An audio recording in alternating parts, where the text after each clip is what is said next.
Hello friends, welcome back to my crafting channel.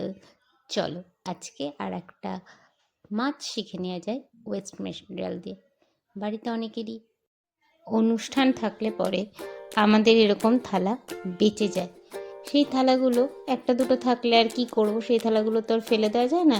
সেরকমই একটা থালা আমাদের থেকে গেছিলো, সেইটা দিয়ে আমরা আজকে বানাবো একটা মাছ।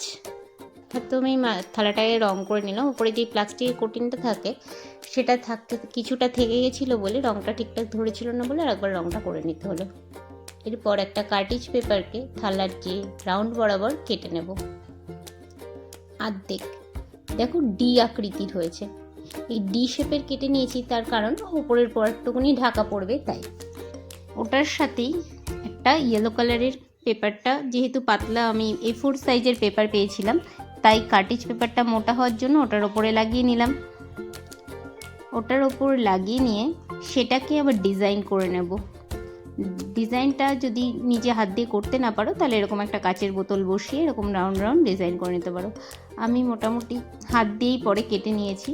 এরপর আর একটা হলুদ কাগজ নিয়ে নেব, বাট আগেরটার থেকে একটু হালকা রঙটা, তাহলে দেখতে সুন্দর লাগবে। দুটো রঙের মধ্যে একটা ইলিউশন ক্রিয়েট হবে।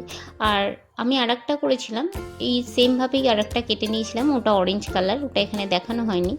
ওটা এই দুটো হলুদের মাঝখানে একটা অরেঞ্জ দিয়েছিলাম, তাতে দেখতে আরও বেশি সুন্দর লাগছিল। ওই হলুদ কাগজটা পুরোটা লাগিয়ে নেব সাদাটার ওপর দিয়ে। যেহেতু বললাম কাগজগুলো পাতলা, তাই জন্য কার্টিজ পেপারের বেসটা তৈরি করে নিয়েছি। তারপরে সেম শেপে কেটে নিলাম। কেটে নেওয়ার পর সেটা আমরা এবার এই থালাটার ওপর পোর্শনটায় লাগিয়ে দেবো। যেহেতু ওপর পোর্শনটায় কাগজটা লাগাবো, তাই আর ওপরের কিছুটা অংশ আর কালার করিনি। এবার আমরা মাছের পাখনাগুলো তৈরি করব। পাখনাগুলো কেটেই রেখেছিলাম আমি সাদা কার্টিজ পেপারে, সেইটার ওপর দিয়ে নীল কাগজটা মেরে নিয়ে এবার সেটাকে ডিজাইন করে কেটে নিচ্ছি। এর মধ্যে তুমি আমার যেমন এই হলুদের কাটা অংশ পড়েছিল সেগুলো দিয়ে আমি এই নীল রঙের ওপর ডিজাইনটা করে নিচ্ছি। তোমাদের যার যেমন রঙ ইচ্ছা সেই দিয়ে যেমন খুশি ডিজাইন এঁকে নিতেই পারো। দেখো ওপর দিকের এটা পাখনা হবে, তাই জন্য একটু বড় বানিয়েছি। আর এপাশেরটা হবে লেজ, আর এটা হবে নিচের দিকের পাখনা। ঠিক সবকটাই সেমভাবে নীল কাগজটার ওপর বসিয়ে কেটে নেব। আর থালাটা যেহেতু কাগজের থালা ছিল, খুব পাতলা হয় কাগজের থালা, তোমরা জানো সবাই, তার জন্য আমি দুটো থালা নিয়েছিলাম। আর তার মধ্যে যেহেতু রং করেছি আর প্লাস্টিকের ওপরের কোটিংটাও তুলে নিয়েছিলাম, তাই রংটা করানোর পর একটু নরম হয়েই যায় থালা, তার জন্য আমি বেসিক্যালি দুটো থালা ইউজ করেছি এখানে। এই আমার কাটা কমপ্লিট পাখনা। এই পাখনাগুলো এবার আমি লাগিয়ে নেব যার যার জায়গায়। যে হলুদ কাগজগুলো দিয়ে আমি যেরকম ডিজাইন করেছি তোমরা চাইলে করতে পারো, বা অন্য কোনো রং দিয়েও ডিজাইন করতে পারো তোমাদের ইচ্ছা মতন। আমার মনে হয়েছে যে এই ডিজাইনটা বেশি ভালো লাগবে, তাই এরকমভাবেই করেছি। আর এর সাথে আমি চোখটাও বানিয়ে নিয়েছিলাম।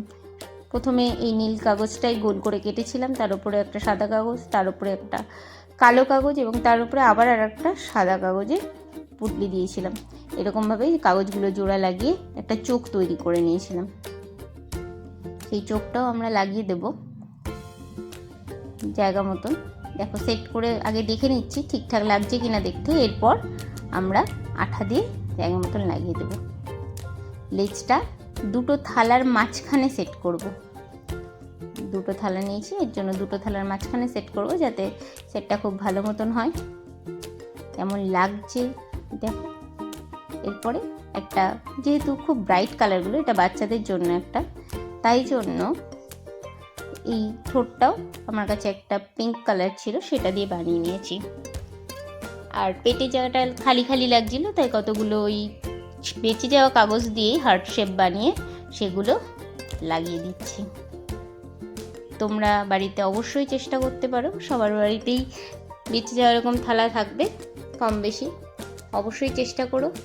আর কেমন লাগলো জানিও। চলো আমার মাছ রেডি, এবার জলে ছেড়ে দিই। কি কেমন লাগছে, ভালো তো? অবশ্যই কমেন্ট করে জানিও, আর আমার চ্যানেলটাকে ফলো করে দিও। Thank you.